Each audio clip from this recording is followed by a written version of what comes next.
مساء الخير، أنا عمر ياسر، دكتور أسنان، لسه شاري بي ام دبليو 520 2020 لاكجري لاين من سيلندر ماركت. والله أنا شفت سيلندر ماركت على السوشيال ميديا، على فيسبوك بالأخص. يعني شفت اد طلع لي، عجبني جدا الفكرة، بس فشفت الماركت عندهم العربيات المعروضة، شدتني جدا العربية اللي أنا اشتريتها. انا شفت العربيه اللي اشتريتها من على سيلندر ماركت، كانت البي ام دبليو 520.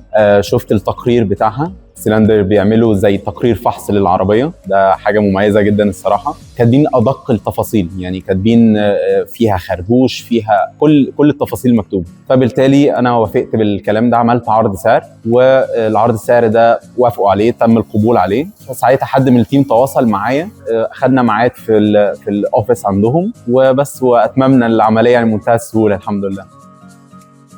اللي عجبني في سيلندر ماركت، ودي شايفها ميزه كبيره جدا، ان هم بيفحصوا العربيه قبل ما يعرضوها عندهم. فانا بالتالي اقدر اطلع على التقرير اللي هم عاملينه للعربيه قبل ما انا اضيع وقتي واروح اكشف على العربيه ويطلع فيها حاجه انا ما تبقاش عجباني. ولكن هم لو كانوا كاتبين من الاول فيها ايه وانا رضيت بده، يعني الموضوع هيبقى اسهل ويوفر وقت وفلوس بس. فهم الصراحه مميزين جدا في النقطه دي. يعني تنوع العربيات على سيلندر ماركت الصراحه لقيت يعني من العربيات الاقتصاديه جدا للعربيات فاخره الصراحه، بس ففي تنوع ملحوظ يعني في الماركت عندهم ما شاء الله.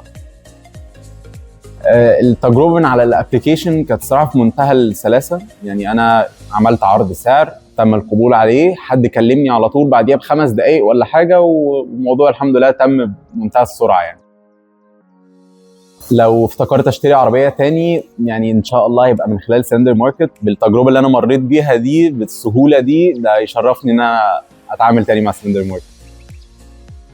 لو حبيت ابيع عربيه هبيعها على سيلندر ماركت ان شاء الله، لان هم بيتولوا القصه كلها from A to Z. فيعني انا في غنى الصراحه عن تضييع الوقت والمجهود ده، فهم بيتولوا القصه كلها بمنتهى الامان والشفافيه والسرعه. من 1 ل 10 اقيم سيلندر ماركت الصراحه 10، وده مش مبالغه فيهم، بالعكس انا ما شفتش غير احترام وسرعه، والناس على قد كلامهم كده بيقولوا الحاجه وينفذوها. ارشح سيلندر ماركت لاي حد طبعا، لو عايز يوفر وقته ومجهوده وفلوسه طبعا، يعني ومين ما يحبش يعمل كده.